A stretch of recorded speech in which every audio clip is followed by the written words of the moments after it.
Nous sommes une église. Et tous ceux qui sont rassemblés, tous ceux qui nous regardent en ce moment, où que vous soyez, vous qui considérez la New Creation Church comme votre église, chaque fois que nous nous réunissons, ressentez cette onction corporative. Il y a des choses que vous ne pouvez pas faire tant que vous n'êtes pas réunis. Il y a des choses que vous faites par vous-même. Vous savez, nous avons cette idée d'un ranger solitaire. Même Lone Ranger avait Tonto, pas vrai? Nous avons cette idée d'un chrétien solitaire. C'est de moi qu'il s'agit. Je vais à l'église pour savoir comment faire, pour que mes prières soient exaucées. Je vais à l'église pour apprendre comment être en bonne santé, pour faire ceci ou encore cela. En fait, le problème est le suivant. Il ne s'agit pas de vous. Avant tout, il s'agit du Seigneur. Et partout où nous allons, nous enseignons aux pasteurs et aux dirigeants que pour avoir des ministères réussis, vous devez construire votre église sur un trépied avec 3 fondations, pour ainsi dire.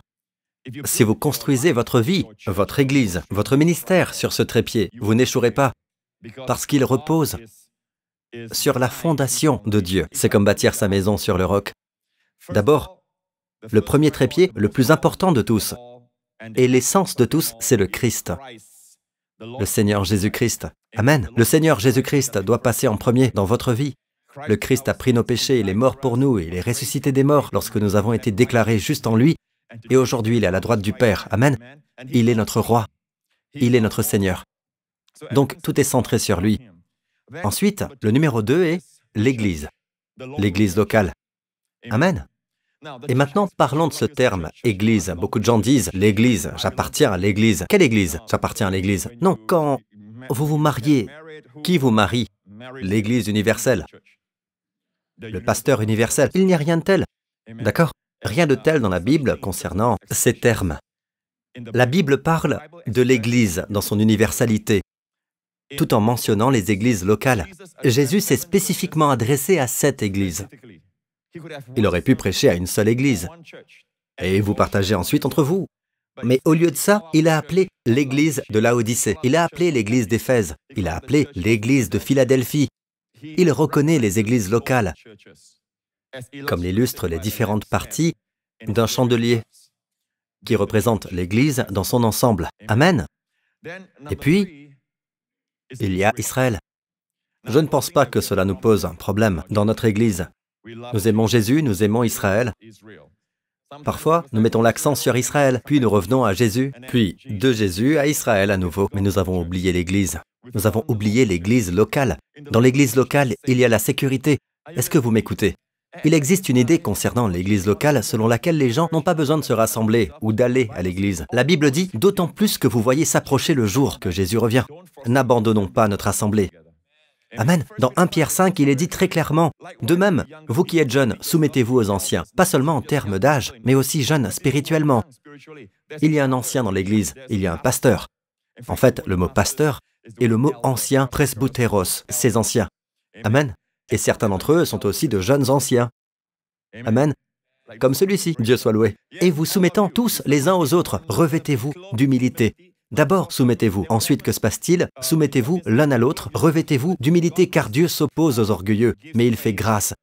Il accorde sa faveur, sa grâce aux humbles. Humiliez-vous donc sous la puissante main de Dieu, afin qu'il vous élève au moment voulu. Dieu ne veut pas que vous restiez humble et opprimé. Il a l'intention de vous élever au moment opportun. Mais Dieu nous observe. Amen. Dieu s'oppose aux orgueilleux, mais il fait grâce aux humbles. Puis-je avoir un bon amen?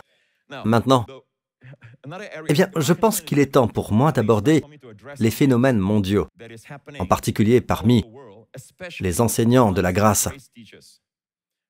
Beaucoup d'entre eux ont été bénis à cause de mon enseignement. Amen. Ils ont trouvé la grâce, ils ont trouvé ou redécouvert l'évangile de Jésus-Christ. Mais ce qu'ils n'ont pas vraiment découvert, c'est le mystère caché depuis des siècles, à savoir l'Église de Jésus-Christ, qui s'exprime dans l'Église locale. C'est la seule façon dont elle peut s'exprimer dans l'Église locale. Qu'il s'agisse de s'aimer les uns les autres, de se supporter les uns les autres, d'exercer un ministère les uns pour les autres. Les uns les autres, il s'agit d'une communauté dynamique. Une Église n'est pas un bâtiment. Quand vous pensez à une Église, à quoi pensez-vous? L'Église est ce dont le diable a peur. Quand il regarde l'Église, il essaie de la désintégrer. Alors méfiez-vous des enseignements qui vous donnent l'impression que vous n'avez plus besoin d'aller à l'Église. Vous êtes l'Église. Amen. Non, mes amis, Que signifie obéissez à vos conducteurs? Qui est votre conducteur? Celui qui vous dirige. Amen. Ils pourront ainsi le faire avec joie et non en soupirant, ce qui ne vous serait d'aucun avantage. Autre chose, certains enseignants de la grâce prennent mes enseignements et puis s'égarent en chemin. D'accord? Vous savez pourquoi? Vous savez pourquoi? Ils n'ont pas d'église locale. Ils n'ont pas d'église locale, ou ils ne respectent pas assez l'église locale. Alors ils s'opposent à la dîme. Ils disent qu'il n'est pas nécessaire de payer la dîme. Chaque fois que vous parlez de cela, oh, il en parle encore. Il veut votre argent. Gardez votre argent. C'est une révélation. Amen. Vous savez, le rêve de Dieu pour vous est le suivant. Le diable ne veut pas que l'église soit prospère. Vous savez pourquoi? Parce qu'une église prospère peut faire beaucoup de choses. Et Dieu veut-il que son église soit prospère? Regardez la nation d'Israël, un type de l'église dans l'Ancien Testament. D'ailleurs, certains enseignements de la grâce n'utilisent pas l'Ancien Testament comme je le fais. J'enseigne beaucoup à partir de l'Ancien Testament. Amen. En Israël, Dieu a dit ceci. Toutefois, il n'y aura pas de pauvres chez toi. Savez-vous que Dieu a dit cela dans la Bible? Et puis, Dieu a dit ceci dans Deutéronome 8. Dieu dit, lorsque tu mangeras, je lis de la Bible second 21, lorsque tu mangeras à satiété, lorsque tu construiras et habiteras de belles maisons, dites lorsque. Pas si, mais lorsque. Cela signifie que c'est une question de temps. Lorsque tu verras ton gros et ton petit bétail se multiplier, ton argent et ton or augmenter. N'aimez pas cela, aimez Dieu. C'est pourquoi il les avertit, lorsque ton argent et ton or, parce qu'ils seront multipliés. Peuple de Dieu, ils seront multipliés. Et lorsque tu verras tout ce qui est à toi se développer, ne laisse pas ton cœur s'enorgueillir et n'oublie pas l'Éternel. Voilà le problème. Ils oublient le Seigneur quand Dieu les bénit. Puis au verset 17, Dieu dit ceci. Fais bien attention à ne pas dire dans ton cœur, c'est ma force et la puissance de ma main qui m'ont permis d'acquérir ces richesses. Ce n'est pas un problème si la richesse ne vient pas au peuple de Dieu. Amen. Mais c'est un problème quand elle vient au peuple de Dieu et qu'il s'en attribue le mérite. Et Dieu veut qu'il sache, souvenez-vous de moi. Si la richesse est si spectaculaire qu'elle vient par une loterie, d'accord? Il y a des millions et des millions en Amérique. Et puis, une personne décroche le gros lot. D'accord? Oui, c'est spectaculaire. Mais la plupart du temps, la richesse vient d'une manière si surnaturelle que vous devez vous rappeler que c'est le Seigneur. Cette chance, cette réduction que vous avez obtenue, l'endroit où vous avez entendu quelque chose, l'endroit où quelqu'un vous a donné une info, et puis vous êtes arrivé à ce travail, et c'est un travail mieux rémunéré, et vous pensez que c'est le fruit du hasard. Cela peut sembler surnaturel, mais cela vient du Seigneur. Et Dieu dit, souviens-toi de l'Éternel, ton Dieu, car c'est lui qui te donnera de la force pour les acquérir, ces richesses. À quoi cela sert-il? Afin de confirmer son alliance qu'il a conclue avec tes ancêtres en prêtant serment. Amen. Donc, la richesse, c'est pour établir son alliance, pas l'alliance sinaïtique. Vous devez comprendre qu'il est dit ceci, qu'il a conclu avec tes ancêtres, c'est-à-dire Abraham, Isaac et Jacob, qui n'ont jamais été soumis à la loi. La loi est venue après eux. L'alliance est donc une alliance de grâce. Dieu parle de l'alliance de grâce qu'il veut établir dans le monde. Hébreux 5, s'il vous plaît. Hébreux 5. Il s'agit donc de confirmer son alliance qu'il a conclue avec vos ancêtres en prêtant serment, d'accord? Lisons. Et parfaitement qualifié, en parlant de notre Seigneur Jésus, il est devenu pour tous ceux qui lui obéissent l'auteur d'un salut éternel, car Dieu l'a déclaré grand prêtre à la manière de Melchisédek. La manière Melchisédek est une chose très intéressante.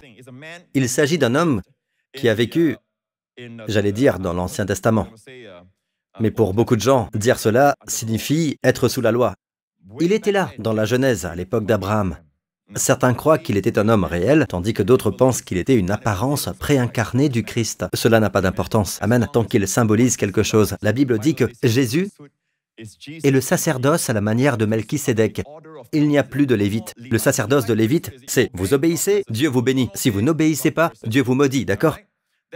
C'est le ministère ou le sacerdoce du Lévite. Mais le sacerdoce de Melchisédek, la première chose qui sort de sa bouche, c'est qu'Abraham soit béni. Puis, béni soit le Dieu très haut. Il a béni à la fois l'homme et Dieu. Ou je devrais dire Dieu et l'homme. Amen. Il n'y a pas de malédiction dans sa bouche. Vous m'écoutez? J'ai donc lu cela. Il y a des années, j'ai lu cela et je suis arrivé au verset 11 à ce sujet, parlant de Melchisédek. Nous avons beaucoup à dire, a dit Paul par l'Esprit. Nous avons beaucoup à dire. Dites beaucoup à dire. Et des choses difficiles à expliquer parce que vous êtes devenus lents à comprendre. En d'autres termes, Melchisédek... Ah, j'ai tellement de choses à vous dire à son sujet. Mais difficile à expliquer, non pas que ce soit difficile pour moi, mais parce que vous êtes devenus lents à comprendre. La révélation n'est pas là. Si vous continuez à lire, il est dit, Vous en êtes arrivé à avoir besoin de lait et non d'une nourriture solide. Votre niveau de croissance spirituelle est tel que vous n'êtes pas prêt pour une nourriture solide. Alors quand j'ai vu ça il y a des années, j'ai commencé à prier le Seigneur et j'ai dit, Seigneur, ouvre mes yeux sur ces nombreuses choses qui... Je pense que c'est l'apôtre Paul qui a écrit cela. Paul n'a pas pu partager. Amen. La parole de Dieu dit « nombreuses choses ». Je veux connaître ces nombreuses choses. Et c'est alors qu'il m'a amené sur le chemin de la scène du Seigneur et ensuite de la dîme. Vous voyez, voyons cela maintenant dans Genèse 14. Melchisédek, roi de Salem. Voici l'histoire qui s'est déroulée. Au fait, le nom de Melchisédek n'apparaît que 2 fois dans l'Ancien Testament. D'accord? Dans le seul livre des Hébreux. La phrase « à la manière de Melchisédek » apparaît environ 3 fois. C'est intéressant parce qu'il n'est apparu qu'une seule fois et qu'il a ensuite disparu. C'est une figure de Jésus. Amen. Il est venu du ciel. Il est maintenant de retour à la droite du Père. Amen. Il revient. Loué soit le Seigneur. Il est dit que c'est Melchisédek. C'est le seul récit que nous ayons, roi de Salem. Salem est le mot d'où vient Shalom, qui signifie roi de la plénitude, roi de la santé, roi de la complétude, roi de la paix. Shalom n'est pas seulement la paix, c'est la plénitude. Amen. Pas de maladie, pas de défaut. Amen. Il fit apporter du pain et du vin. Qu'a-t-il apporté? Il a apporté du pain et du vin. Cet incident survient après la victoire que Dieu a donnée à Abraham sur les 4 rois qui ont enlevé son neveu Lot. Et il l'a fait car, encore une fois, il avait le cœur d'une église, n'est-ce pas? Le corps du Christ. Il n'est pas allé chercher la richesse, il est allé chercher la délivrance de son serviteur. Le serviteur était son neveu, qui avait été capturé, kidnappé, amen, avec toutes les richesses de Sodome. Donc, quand il est revenu, il était victorieux, il était fatigué, épuisé par la bataille. Il a rencontré Melchisédek, qui a apporté du pain et du vin. Une image de quoi? La scène. Amen. N'oubliez pas que Jésus est un souverain sacrificateur à la manière de Melchisédek. N'est-ce pas? Il a donc apporté du pain et du vin. C'est pour votre santé. Le pain et le vin, la scène, c'est pour proclamer quoi? La mort du Seigneur.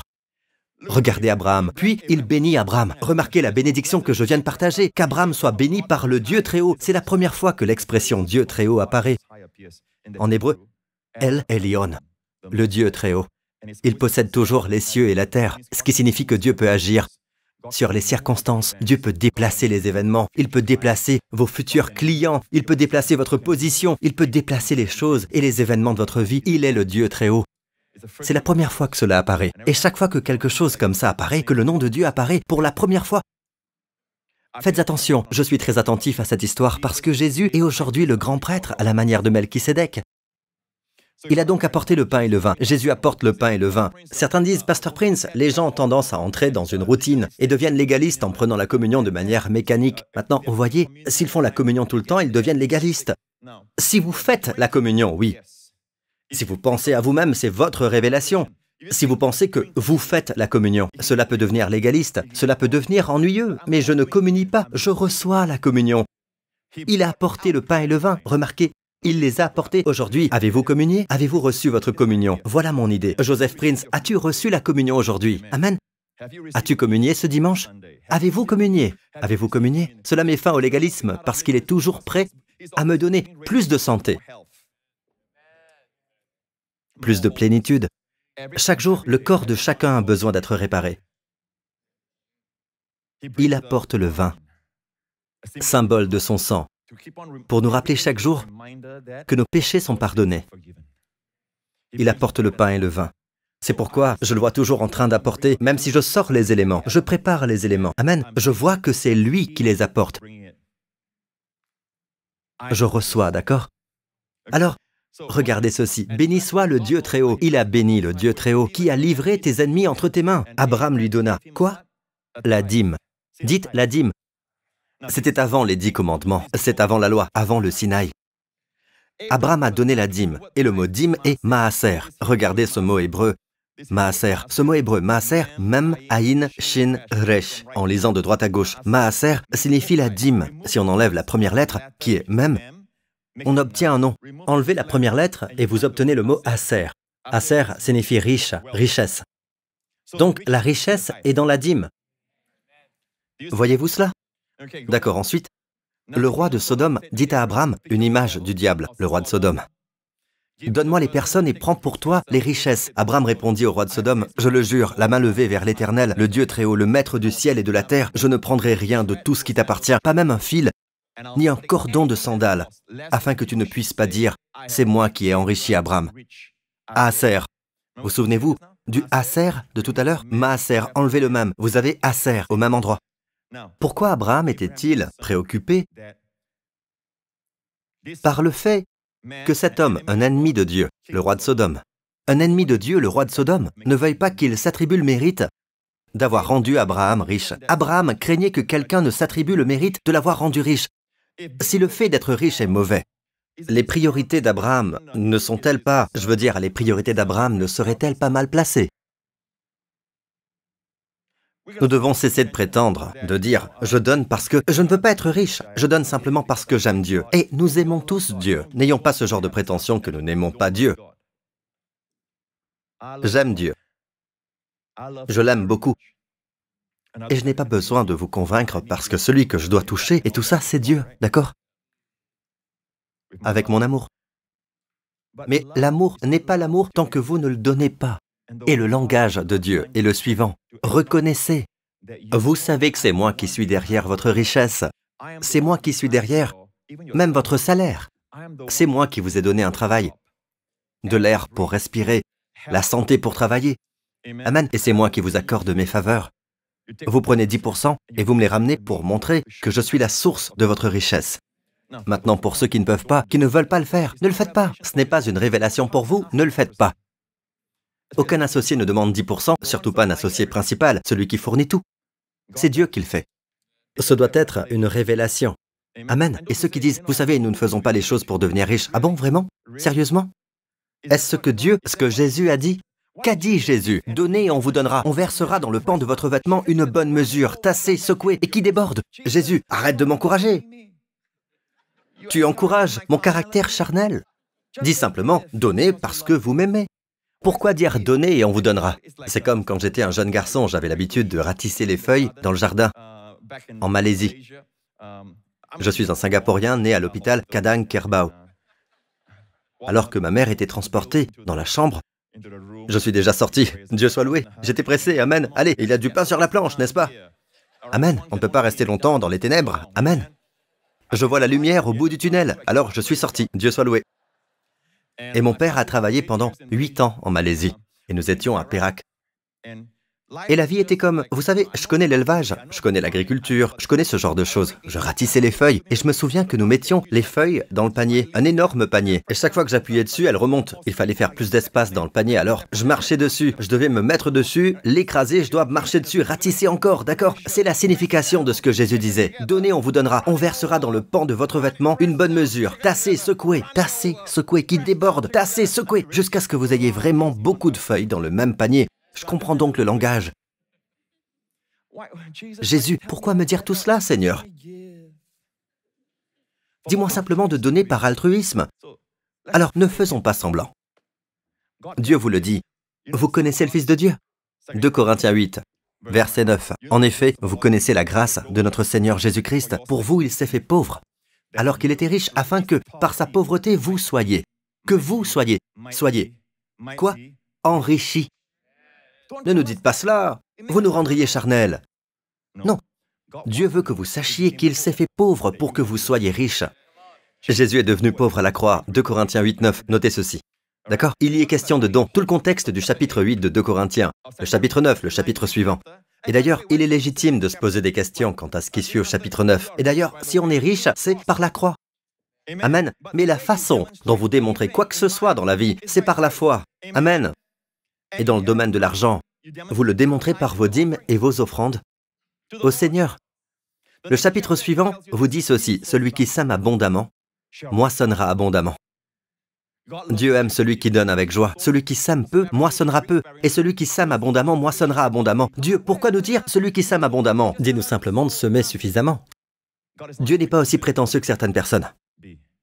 Il vous le dit, il vous motive en vous disant que si vous le faites, si vous êtes généreux dans vos dons, généreuse sera votre récolte.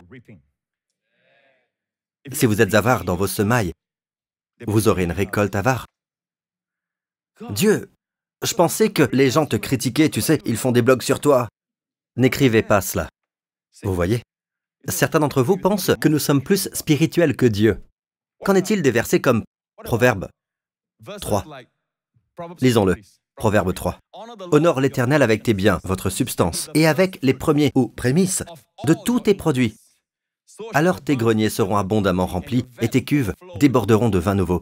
Qu'en est-il? Les prémices sont la dîme. Amen. Et quel est le résultat? Vos greniers seront remplis d'abondance, pas de peu, vous savez. Dieu, pourquoi nous dis-tu cela? Nous pourrions devenir charnels? Non, Dieu dit, je veux que vous sachiez que vos greniers seront remplis d'abondance, et non pas de peu, et que vos cuves à vin, il parle en termes de langage agricole, par l'intermédiaire des fermiers, pas vrai? Et vos cuves à vin déborderont. Déborderont de vin nouveau. Déborderont. Vous savez ce qu'est un débordement? Dieu ne parle pas de cela, Seigneur. Les gens peuvent écrire des blogs à ton sujet, Seigneur. Je pense qu'ils se moquent de l'opinion des gens. Je pense que Dieu n'en a rien à faire. Il veut que vous prospériez. Il veut que vous soyez riches, oui. Premièrement, vous êtes riches grâce à la croix de Jésus-Christ. Deuxièmement, maintenant que vous êtes riches, agissez comme tel. Agissez comme tel. Tout comme vous êtes maintenant mort pour le péché et comme vivant pour Dieu, agissez comme tel. Agissez comme un homme céleste, amen, votre langage, votre comportement. Vous savez, et je vous le dis, les gens qui ne donnent pas leur argent au Seigneur, ils donneront leur argent quelque part. Peut-être que ce sont des gens qui aiment jouer à des jeux. On dépense beaucoup d'argent pour jouer à des jeux de nos jours. Et il y a des forces là-bas, vous savez. Les gens disent, eh bien il y a... Bref, permettez-moi de vous lire quelque chose. Au fait, si les gens disent des choses comme ce verset, oh, il vient de l'Ancien Testament, et ainsi de suite, insinuez-vous que le livre de la sagesse ne s'applique pas à nous aujourd'hui? Il comporte 31 chapitres. Il est fait pour que nous en lisions un par jour pendant les 31 jours du mois. Amen. Savez-vous que la sagesse est étonnante? C'est la sagesse du roi Salomon, qui n'est pas sa sagesse, c'est la sagesse de Dieu. Et cela s'applique à nous aujourd'hui. Si vous dites que ce n'est pas le cas, lisons cette dernière partie. « Mon fils, ne méprise pas la correction de l'Éternel et ne sois pas dégoûté lorsqu'il te reprend. Puis, car l'Éternel reprend celui qu'il aime, comme un père l'enfant qui a sa faveur. » Ça vous dit quelque chose? C'est tiré du Nouveau Testament, ou plutôt, le Nouveau Testament l'a tiré d'ici. Cela s'appliquait donc à Hébreux 12. La première partie est applicable aujourd'hui. Parce que c'est quelque chose que certains enseignants de la grâce disent. Eh bien, c'est sous la loi. C'est sous la loi. Vous savez, la dîme est sous la loi. Non, c'était bien avant la loi. Personne ne dit à Abraham de payer la dîme. Je pense que quelqu'un l'a fait, Dieu. Je veux dire, personne, aucun être humain. Dieu le lui a appris, il l'a enseigné à son fils. Fils a enseigné. Vous savez, même s'il n'est pas dit qu'Isaac a payé la dîme, nous savons qu'Isaac a payé la dîme parce que son petit-fils, le petit-fils d'Abraham, a payé la dîme. Jacob a payé la dîme. Jacob dit, de tout ce que tu me donneras, et il n'avait que les vêtements qu'il avait sur le dos. Il s'était enfui de chez lui, ses vêtements et le bâton qu'il tenait à la main. Il dit, Dieu, à partir de maintenant, tout ce que tu me donneras, je t'en rendrai un dixième. Pourquoi un dixième? Pas un neuvième, pas un douzième. Je t'en rendrai un dixième. Pourquoi a-t-il dit cela? Il l'a appris de son grand-père. D'abord, il l'a appris de son père, qui l'a appris de son grand-père. Isaac a semé dans la famine, il a récolté. Et certaines personnes deviennent très techniques et disent, eh bien, il a payé la dîme sur le butin de la guerre. Vous voyez? Ne vous éloignez pas du sujet. Amen. Et puis, il y a un autre enseignement qui dit, je ne m'embête pas à enseigner cela parce que c'est sous la loi. Il y a une dîme sous la loi. En fait, il y a 3 dîmes sous la loi. Nous ne sommes pas sous la loi. Nous sommes sous la dîme d'Abraham. Amen. C'est un mystère. N'oubliez pas que beaucoup de choses à propos de Melchisédek sont un mystère. Amen. Mais ce n'est pas un mystère pour ceux à qui Dieu le révèle. Bien. Les 3 dîmes sont ainsi. C'est pour les 3 régalim, les 3 festivals, que sont Shavuot, la Pentecôte, la fête des tabernacles, et Pessach, la Pâque. Ces 3 fêtes sont les principales fêtes auxquelles on se rend à Jérusalem dans l'Ancien Testament. Chaque année, ils doivent aller à Jérusalem 3 fois, au moins 3 fois, d'accord, pour participer à ce festival. D'accord? Donc il y a 3 dîmes. Il y a aussi une année de dîmes. D'accord? Laissez-moi vous dire ceci. La première dîme est appelée Maaser Rishon. C'est la dîme qu'Abraham a donnée au Seigneur. C'est ce que nous faisons encore aujourd'hui. C'est ce que nous pratiquons. La deuxième dîme est Maaser Sheni. Le chéni, c'est là où vous pouvez manger votre dîme. Laissez-moi vous lire le Deutéronome 14. Disons que le voyage est trop long pour aller à Jérusalem, parce que vous habitez dans le nord, à Dan, par exemple, ou à l'extrême sud. Il faut parfois 3 jours depuis le nord, ou 2 jours pour y arriver. Les produits que vous apportez, la dîme en ce temps-là, ils apportent leurs produits, et cela pourrisse. Alors, ils l'échangent contre de l'argent. C'était le début du cycle du temple. D'accord? Tu échangeras ta dîme contre de l'argent, tu serreras cet argent dans ta main et tu te rendras à l'endroit que l'Éternel, ton Dieu, aura choisi. Là, tu achèteras avec cet argent tout ce que tu désireras, bœufs, brebis. Ensuite, tu mangeras. Remarquez, il s'agit d'une dîme devant l'Éternel, ton Dieu, et tu te réjouiras, toi et ta famille. Verset 27. Tu ne délaisseras pas le Lévite tous les 3 ans. Donc il s'agit de 3 dîmes. D'accord? Tu sortiras toute la dîme des produits et tu la déposeras dans ta ville. Verset 29. Alors le Lévite, qui n'a ni part ni héritage avec toi, l'étranger, l'orphelin et la veuve qui habiteront dans ta ville viendront et ils mangeront à satiété. Ainsi l'Éternel, ton Dieu, te bénira dans tous les travaux que tu entreprendras de tes mains. Regardez-moi. Certains disent, dans l'Ancien Testament, on vous dit de payer la dîme. Vous payez la dîme et ensuite vous mangez votre dîme. C'est déroutant. Abraham n'a pas mangé sa dîme. Ils confondent cela avec la première dîme, Maaser Rishon, qui est la première dîme qui est donnée au Seigneur. La deuxième dîme est appelée fonds de vacances. C'est ce que vous venez de lire. Le fonds de vacances est ce que vous mettez de côté pour vos 3 fêtes. Vous mettez la dîme de côté. C'est la dîme. D'accord? Mais c'est la deuxième année de dîme. Vous mettez la dîme de côté, puis vous la convertissez en argent si elle est trop éloignée, et vous la portez au lieu que Dieu a ordonné. À l'époque, c'était le temple. Amen. Aujourd'hui, c'est l'église. Ensuite, vous mettez de l'argent de côté pour votre fonds de vacances et Dieu dit, mangez-le. Vous mangez littéralement la dîme. Mais c'est une dîme de célébration dans le lieu que Dieu a choisi. Vous comprenez? Et puis la troisième, Maaser Ani. Ani, c'est-à-dire pour les pauvres, les affligés, les orphelins, les pauvres, les veuves. Vous apportez la dîme la troisième année à partir de l'année de Shemitah, la 7e année de repos. Cette année-là, la 3e année, vous apportez votre dîme ainsi que la dîme supplémentaire, et cette dîme est destinée aux veuves, aux orphelins et aux pauvres. Vous la transmettez aux Lévites pour qu'ils la délèguent. C'est un fait bien connu. En fait, c'est ce que dit Joseph. Joseph est un historien juif. Amen. Et de nombreux érudits le considèrent comme l'historien juif numéro 1. D'accord? Et il dit qu'il a vécu à l'époque de Jésus, soit dit en passant, pour info. Il était officier dans l'armée juive qui combattait les Romains. Plus tard, il sera capturé par les Romains en tant qu'historien. Vous aurez aussi à prélever la dîme des fruits indépendamment de celle que j'ai établie qu'on donnerait aux prêtres et aux Lévites. Remarquez, indépendamment de celle que j'ai établie, c'est la deuxième dîme. Cette dîme sera vendue dans vos villes respectives et elle sera affectée à des repas et à des sacrifices qui se feront dans la ville sainte. Bien, lisons le prochain. Il dit, en outre des 2 dîmes que j'ai déjà dit de consacrer chaque année, l'une aux Lévites et l'autre au festin, la première dîme est pour les Lévites, la deuxième est pour les fêtes. La troisième, il faut en prélever une 3e tous les 3 ans afin de distribuer ce qui leur manque aux femmes veuves et aux enfants orphelins. Très clair. Voyez-vous cela? En tirez-vous quelque chose? Et vous savez, je veux vous montrer ceci parce que il y a beaucoup de choses qui cherchent à entrer dans l'Église. D'accord? Et il y en a qui se disent, par exemple, « Je suis sauvé, je suis la justice de Dieu en Christ, je ferme la Bible. Il n'y a plus rien que la Bible puisse m'enseigner parce que je connais la chose la plus importante. » Amen. Non, ce n'est pas le cas. Il y a des instructions sur la façon d'aimer sa femme, d'élever ses enfants, de conduire ses affaires. Et voler des idées commerciales est également une erreur. C'est toujours du vol. Amen. La tricherie reste la tricherie. Le mensonge reste un mensonge. Je veux dire que la parole de Dieu dévoile le Christ et nous devenons comme lui. Vous ne pouvez pas dire, maintenant, j'ai Jésus. C'est l'erreur de beaucoup de gens. J'ai le Saint-Esprit, il m'enseignera directement. On constate que ceux qui passent le plus de temps dans la parole sont ceux qui sont conduits avec précision par l'Esprit. Si vous êtes à l'étranger et que je vous envoie des lettres, comme à l'époque, ou des messages, vous ne répondez pas du tout à mes messages. Et je sais que vous ne répondez pas. Enfin, je vous vois face à face. Vous voulez me parler quand d'autres veulent me parler. Je ne vous accorderai pas ce temps, n'est-ce pas? Vous n'avez même pas voulu répondre, pas vrai? Vous comprenez? Alors, vous voulez la voix directe de Dieu. Il nous parle aujourd'hui, d'ailleurs. Lisez mon livre, dit-il. Amen. Dans Luc 16, Jésus dit, « Celui qui est fidèle dans les petites choses, Jésus dit, l'est aussi dans les grandes. Et celui qui est malhonnête dans les petites choses, l'est aussi dans les grandes. » Jésus parle ici, d'accord? Si donc vous n'avez pas été fidèle dans les richesses injustes, qui vous confiera les biens véritables? Et si vous n'avez pas été fidèle dans ce qui est à autrui, qui vous donnera ce qui est à vous? Voyez-vous cela?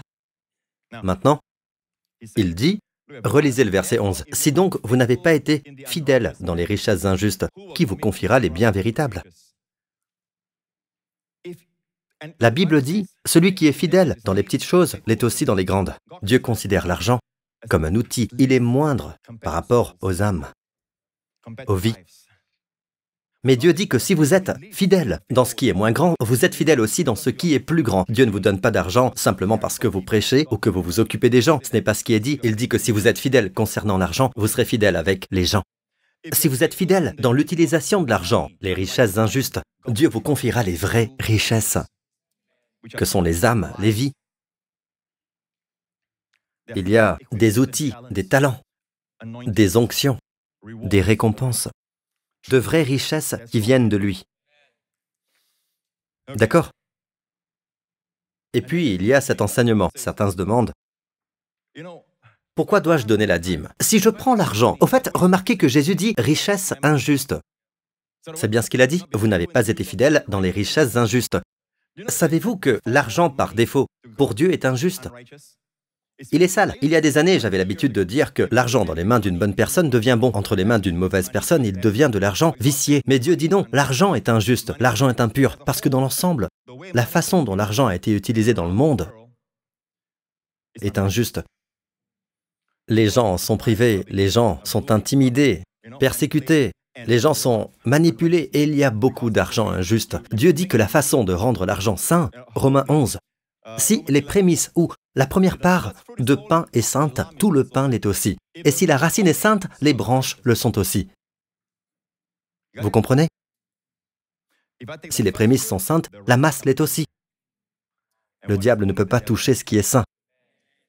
Vous m'écoutez? Luc 11. Faites plutôt don de ce que vous avez à l'intérieur et alors tout sera pur pour vous. Jésus a dit cela. C'est étonnant que les gens disent « Prenez ma révélation de Jésus touchant le lépreux. Et le pur a rendu pur l'impur. » N'est-ce pas? Vous savez ce qu'ils disent? Pourquoi devrais-je donner la dîme? Si je prends l'argent, je suis pur. L'argent est impur, il est maintenant pur. Mais c'est tordu. Cela revient à dire « Péchons davantage afin de faire abonder la grâce ». Je comprends d'où vient ce genre de raisonnement. Puis, avec ce genre de raisonnement tordu, je peux rajouter « Je vais à Geylang, je suis propre, je touche une prostituée, elle est impure, mais maintenant elle est propre. Je suis toxicomane, mais je suis chrétien, d'accord? Je suis propre, je prends la drogue, maintenant je touche la drogue et elle est propre. Je peux. Ne vous pervertissez pas. Ne vous pervertissez pas. Tout cela est arrivé à cause d'un manque de vie d'église. Il n'y a personne qui parle dans la vie de ces gens. M'écoutez-vous, peuple de Dieu? Amen. Puis Jésus a dit, faites don. Il y a des choses que vous devez faire avec l'argent. L'argent ne fait pas partie de vous. Vous êtes propre, oui. Vous êtes juste, oui. Mais l'argent est injuste. Vous prenez donc les prémices et la masse devient sainte. Ce qui est saint croît 3 fois, se multiplie. Le diable ne peut pas y toucher. D'accord? Ensuite, Jésus a parlé de la dîme. Malheur à vous. Il vous donne le bon raisonnement pour la dîme. D'accord? Mais malheur à vous, pharisiens, parce que vous payez la dîme de la menthe, de la rue et de chaque plante et que vous négligez la justice et l'amour de Dieu. En d'autres termes, il donne la dîme de manière légaliste et ne donne pas la dîme avec l'amour de Dieu, avec la justice. Amen. Pour s'assurer que les orphelins, les pauvres et tous, et Jésus dit essentiellement, faites-le avec le bon motif. Il parle du motif, pas de la dîme, parce qu'il poursuit en disant, voilà ce qu'il fallait pratiquer, sans négliger le reste. Que signifie le reste? La dîme. Beaucoup de gens lisent cela et disent, vous savez, il nous dit que ce n'est pas la dîme, c'est votre amour, l'amour de Dieu. Non, mes amis, il dit, faites-le avec le bon motif, mais n'arrêtez pas de donner la dîme. Ne laissez pas l'autre en suspens. Ce sont les paroles de Jésus, le même hier, aujourd'hui et éternellement. Dernier verset, terminons. Maintenant, revenons à Hébreux 7. Voici Hébreux 7, verset 4. Remarquez quelle est la grandeur de ce personnage parlant de Melchisédek, puisque le patriarche Abraham lui a donné même le 10e de son butin. Oui, c'est vrai, le livre des Hébreux, comme je l'ai enseigné, et beaucoup de gens ont pris cet enseignement et l'ont suivi. Le livre des Hébreux montre, dans le premier chapitre, que Jésus est plus grand que les anges, mais il lui montre comment il est plus grand. Il est ressuscité des morts. Amen. Puis il dit que Jésus est plus grand que Moïse. Moïse est un serviteur, Jésus est un fils. Cela montre clairement qu'il est le fils. Il est plus grand. Dans Hébreux 7, le sacerdoce de Melchisédek est plus grand que le sacerdoce lévitique. Oui, mais en quoi est-il plus grand? La dîme. Voici la réponse. Remarquez quelle est la grandeur de ce personnage, puisque le patriarche Abraham lui a donné même le 10e de son butin. Quelle que soit la personne à qui vous donnez la dîme, vous déclarez qu'elle est grande. Ainsi, lorsque Melchisédek apporte le pain et le vin, c'est pour proclamer la mort de Jésus. Lorsque vous répondez par une dîme, c'est pour dire qu'il est vivant. Verset 8. Eux qui perçoivent la dîme sont des hommes mortels. Les hommes mortels, les hommes qui meurent reçoivent la dîme. Tandis que dans le cas de Jésus, c'est quelqu'un dont on atteste qu'il est vivant. Vous voyez? Ici, les hommes mortels reçoivent la dîme, n'est-ce pas? Les gens qui meurent reçoivent la dîme. Amen, les gens qui sont mortels. Mais là, il reçoit votre dîme. C'est quelqu'un dont on atteste qu'il est vivant. Il s'agit d'être témoin. Donc le pain et le vin sont pour proclamer sa mort. La dîme sert à proclamer qu'il est vivant. Les gens verront que vous êtes vivant et ils verront qu'il est vivant. Comme le vieux Jacob.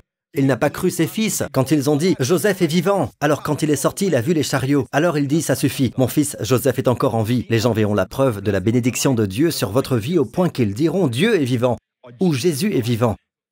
Amen. Ainsi, la scène du Seigneur doit proclamer sa mort. La dîme sert à proclamer qu'il est vivant dans votre vie. Et le peuple de Dieu dit, je vais vous dire une chose, d'accord? Tout l'argent du monde ne peut pas payer ce que vous venez d'entendre.